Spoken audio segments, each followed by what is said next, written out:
भगवान शंकर के मानस की ही कथा रामचरितमानस है। रामचरितमानस में राम की कथा है। राम साक्षात ईश्वर हैं, लेकिन लीला मर्यादा पुरुषोत्तम राम का करते हैं। तो क्या गोस्वामी जी के श्री राम को देखने के लिए साधारण दृष्टि की आवश्यकता है? नहीं। राम साक्षात ईश्वर हैं, इसलिए उनको चर्म चक्षुओं से नहीं देखा जा सकता। कबीर दास जी भी अपनी भाषा में कहते हैं, जिन आँखी न सौ वाको लखिए, सो तो गई है मुदाय, कैसे राम रूप लखी जाए। और नीति शास्त्र भी कहता है, यस्य नास्ति स्वयं प्रज्ञा, शास्त्रम तस्य करोति किम, लोचनाभ्याम विहीनस्य दर्पण किम करिष्यति। जिसके पास स्वयं की अंतर्दृष्टि नहीं है, वो अंतर जगत को कैसे देख सकता है? इसी प्रकार नहीं देख सकता जिस प्रकार अंधों के लिए दर्पण बेकार है। श्री रामचरितमानस में भी भिन्न रूप सगुण रूप में प्रस्तुत किया गया है। माता पार्वती जी ने भगवान शंकर जी से पूछ दिया कि राम को लोग देखकर भी समझ नहीं पाते, इसका क्या कारण है? पूर्व जन्म में जब सती थी तो राम को प्रत्यक्ष देखी, लेकिन समझ नहीं पाई। उसी को भगवान शंकर से पूछ रही हैं। भगवान शंकर कह सकते थे कि दृष्टि के अभाव में ईश्वर का दर्शन कैसे होगा? लोगों के पास दृष्टि नहीं है, इसलिए लोग श्री राम को पहचानने में असमर्थ हैं।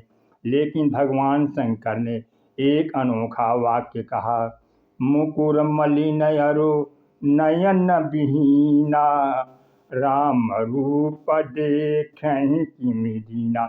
ये बेचारे निरीह दीन, जिनके पास दृष्टि नहीं है और दृष्टि के साथ साथ जिनके पास दर्पण का भी अभाव है, वे श्री राम को कैसे देख पाएंगे?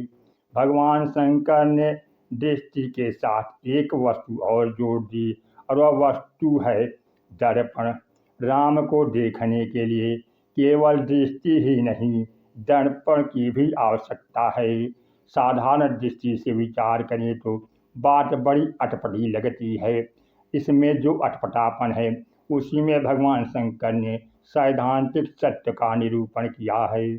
साधारण तर्क अनुसार तो अपने को देखना सरल होना चाहिए और दूसरे को देखना कठिन, किंतु गहराई से विचार करके देखें तो दूसरे को देखने के लिए सिर्फ चर्म चक्षु की आवश्यकता है, और अपने को देखने के लिए चर्म चक्षु के साथ साथ दर्पण की आवश्यकता है। उसी प्रकार राम सबके हृदय में विराजमान है। राम को देखने के लिए दर्पण और दृष्टि की दोनों की आवश्यकता है। इसलिए सत्संग का उद्देश्य है कि दृष्टि भी प्राप्त हो और दर्पण भी। गोस्वामी तुलसीदास जी रामचरितमानस लिखने से पहले गुरु जी के चरणों में वंदना करते हुए लिखते हैं, गुरुपद रज मृदु मंजुल अंजन, नयन अमीय दृज दोष विभंजन। मैं गुरु चरणों का आश्रय लेता हूँ, जिनकी चरण धूलि के द्वारा नेत्र के दोष मिटते हैं। बालकांड में तो उन्होंने गुरुचरण द्वारा नेत्र के दोष का निवारण किया, किंतु अयोध्या कांड के प्रारंभ में आपने पढ़ा होगा, यदि नहीं पढ़ा तो हनुमान चालीसा में पढ़े होंगे, श्री गुरु चरण सरोज रज। गुरुदेव की चरण धूलि की मैं वंदना करता हूँ। गोस्वामी जी से पूछ दिया गया, बालकांड में तो आपने गुरुदेव की चरण धूलि का वंदन किया है और अपने दृष्टि दोष का निवारण करके रामचरितमानस की रचना करी, अयोध्या कांड में क्या हो गया? आप गुरुदेव का क्यों वंदन कर रहे हैं? गोस्वामी जी कहते हैं, भाई गुरुदेव की कृपा से मेरे दृष्टि का दोष तो मिट गया। बालकांड भगवान बाल राम की लीला है। बचपन में दृष्टि का दोष होता है, युवा अवस्था होने पर दृष्टि और दर्पण दोनों की आवश्यकता है।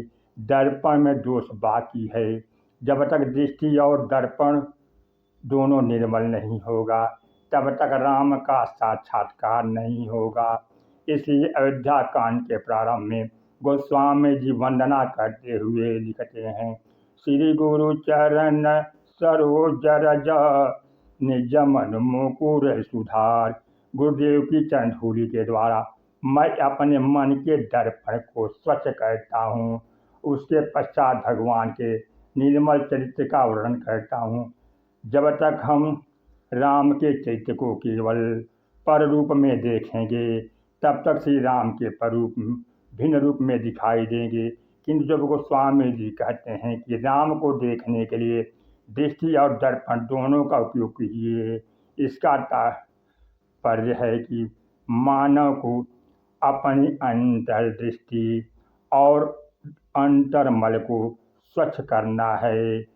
दृष्टि और दर्पण की प्राप्ति हेतु ही गोस्वामी जी गुरुदेव जी का विधिवत वंदन करते हुए लिखते हैं, गुरुपद रज मृदु मंजुल अंजन नयन अमीय दृज दोष विभंजन तेहि करि विमल विवेक विलोचन बरन राम चरित भव मोचन। दृष्टि को स्वच्छ करके दर्पण को स्वच्छ करके भगवान राम के चरित्र का वर्णन कर रहा हूँ। मन के इस दर्पण में जब तक मनुष्य विवेक की दृष्टि के द्वारा ईश्वर का और अपना साक्षात्कार नहीं करता तब तक सच्ची अर्थों में रामचरितमानस के दर्पण की सार्थकता नहीं है। रामचरितमानस ऐतिहासिक सत्य तो है, लेकिन इसको अपने शाश्वत सत्य से मिला करके देखना पड़ेगा। सत्संग का उद्देश्य ही है कि दृष्टि भी प्राप्त हो और दर्पण भी प्राप्त हो। बिनु सत्संग विवेक न होई, राम कृपा सुलभ न सोई। बिना राम जी की कृपा के दृष्टि और दर्पण नहीं मिल सकता। दृष्टि जब साफ हो जाएगी और दर्पण निर्मल रहेगा, अंतःकरण में विराजमान भगवान राम का दर्शन होगा। रामचरितमानस में गोस्वामी तुलसीदास जी ने हम लोगों को यही अंतर्दृष्टि दिए हैं, इसलिए वह सतत राम नाम जप के लिए कहते रहते हैं, रामचरितमित सागर था न पावै कोई, संतंग संग जो सुने तुम्हें सुनावे सो। सज्जनों, सनय सनय आप सबको ऐसी कथा सुन करने को मिलता रहेगा। चैनल पर नए हैं तो चैनल को सब्सक्राइब करें, लाइक करें, हाइप करें और प्यारा सा उत्साहवर्धक जय श्री राम कमेंट करना न भूलें। सियावर रामचंद्र की जय।